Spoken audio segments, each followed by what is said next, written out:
I mend uniforms for a living. That's the whole of it. 22 years doing it for 3 different garrisons, and nobody ever put my name on a roster or asked me to salute anything. I sit in the corner of Kodre Station's East Barracks with a lamp, a basket of thread, and whatever needs stitching that week, and I hum while I work, because the humming keeps my hands steady in the cold. That's all it ever was.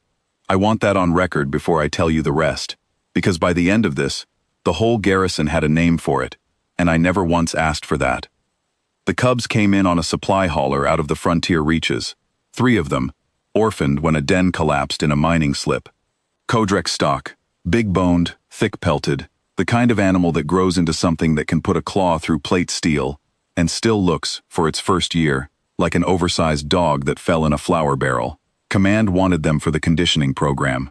Early loyalty imprinting, they called it. The sort of thing that turns a beast into a weapon with good manners. The handlers had a protocol for everything. Feeding schedules, scent tags, a room with padded walls and a heat lamp. I watched them come off the hauler on a stretcher sled, 3 shivering lumps of fur under an emergency blanket, and I remember thinking they looked less like the terror of the frontier reaches, and more like 3 children who'd lost the only people who'd ever kept them warm.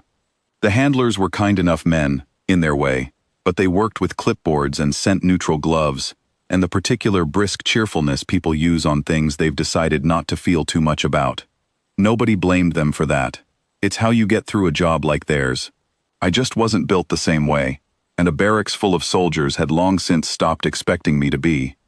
The Cubs hated every bit of it, wouldn't eat from the dispensers, wouldn't sleep in the den boxes, spent the first 3 nights howling loud enough that half the barracks lost sleep over it. On the 4th night, I was mending a torn sleeve near the vent shaft that ran past their holding room, humming the same 3 notes I always hum, and the howling just stopped, went dead silent. I didn't think anything of it until I looked up and there were 3 sets of dark eyes at the grate, staring at me like I'd said something they'd been waiting their whole short lives to hear. I finished the sleeve and went to bed.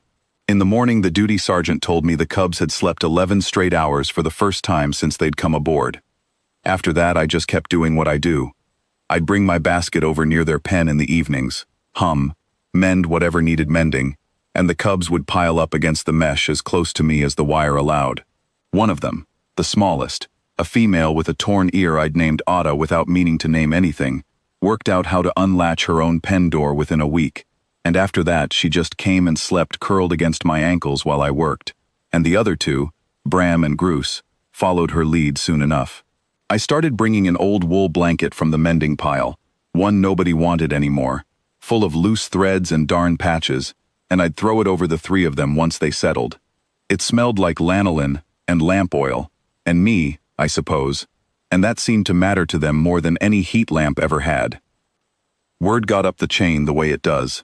Logistics Director Ansel Cray came down personally to see it, and I could tell from the set of his jaw before he even opened his mouth that he did not like what he was about to see. He found 3 apex predator cubs, worth a fortune in future asset value, curled under a moth-eaten blanket at the feet of a 50-year-old seamstress, purring like kettles. This, he said, is precisely the kind of sentimental drift the program cannot afford. They are assets, not pets. Crate them. Move them to the research pens for proper behavioral calibration starting tonight. I didn't argue. It wasn't my place to. I packed my basket and went back to my corner, and that night, the research wing tried to put the Cubs down for calibration without the blanket, without the humming, without me anywhere near them. By 0300 hours, they'd torn the padding off 2 walls and put Bram's shoulder through a service door trying to get out. The handlers said later, it wasn't rage exactly. It was worse than rage. It was 3 young animals that had found the one steady thing in a life that had taken everything else from them, and had it taken away on top of the rest. By morning, all 3 had stopped eating again, and Otta wouldn't even lift her head when the veterinary officer came near. One of the night shift techs told me she sat outside their pen for an hour just talking to them in a low voice, the way you'd talk to anyone grieving, and none of the 3 so much as opened an eye for her. Word of it moved through the barracks faster than any official report does. By breakfast, soldiers who'd never said 2 words to me were stopping by my corner to ask, quietly, whether I'd go see the Cubs. I told them it wasn't my place. I had no rank to throw around a research wing that had every right to keep me out. The garrison commander, a broad old campaigner named Colonel Reyes Farrow, who'd been putting up with Director Cray's efficiency memos for 2 years, walked the length of the research wing herself, looked at 3 animals starving themselves quiet in a padded room, and asked one question. "Where's the woman with the blanket?" They brought me down. I didn't say anything clever. I sat on the floor of that padded room with my basket, pulled out a torn collar that needed a button, and hummed. Bram's ears came up first. Then Ada's head lifted off the floor, and by the time I'd finished the button, all 3 of them were shouldering each other out of the way to get to my side of the room, and Gruss, who outweighs me by 100 pounds already, and isn't even a year old, laid his whole head in my lap like he'd done it every night of his life. Director Cray was standing in the doorway with 2 visiting inspectors from Central Command, there to review the program's cost efficiency, and I watched his face do something complicated, when Gruss let out a low sound that wasn't a growl, and wasn't quite a purr either, and turned his head just enough to put himself between the director and me. Not aggressive, just final, a door closing. Colonel Farrow didn't gloat. She's not built that way. She just turned to the inspectors and said the conditioning program's real metric ought to be measured in nights the animals actually slept, and by that measure, the woman with the basket had outperformed 6 months of protocol in 4 days. Director Cray had no answer for that in front of visiting brass, and men like him don't recover well from having no answer. He transferred to a records post on the outer ring within the month, and nobody at Calder Station missed him. What happened after is the part the whole garrison likes to tell. The quartermaster's staff started keeping a spare blanket in stores just for the cubs, and someone, I still don't know who, wrote it into the station's standing orders as a real, filed, stamped requirement. Minimum 1 hour nightly, hand-mended textile, presence of hum optional but recommended. The engineers thought it was the funniest thing they'd ever seen, and started calling it the Nightwool standing order, like it belonged next to fire drills and rationing schedules. Every new recruit gets read the order during orientation with a perfectly straight face, right alongside weapons safety, and I've heard 3 different sergeants explain it to confused new arrivals, as though it were the most serious regulation on the station.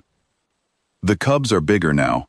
Gruss in particular has put on enough size that he has to fold himself in half to still fit against my side the way he likes, and there's talk that by next year he'll stand taller at the shoulder than most of the handlers who once tried to condition him. He still comes and lays that enormous head in my lap most nights, and I still hum, because it still steadies my hands, same as it always did. Ada guards the barracks door on the nights I work late, and nobody on this station, soldier or officer, walks past her without a nod, because everyone here learned the same lesson Director Cray learned the hard way. A visiting inspector asked me once, half joking, what would happen if someone reached for that blanket without asking first? I told him honestly I didn't know, because nobody had ever been foolish enough to try it twice. A maintenance worker, who thought it'd make a fine joke to snatch it off Bram mid-nap, had needed 3 stitches and a good deal of humility afterward. The cubs are gentle, because they choose to be, not because anyone trained the choice into them, and that's a different thing entirely from the obedience the program was built to manufacture. You can write all the protocols you like. Some things just need a steady hand and an old blanket, and the ones who figure that out first are the ones the pack decides to keep.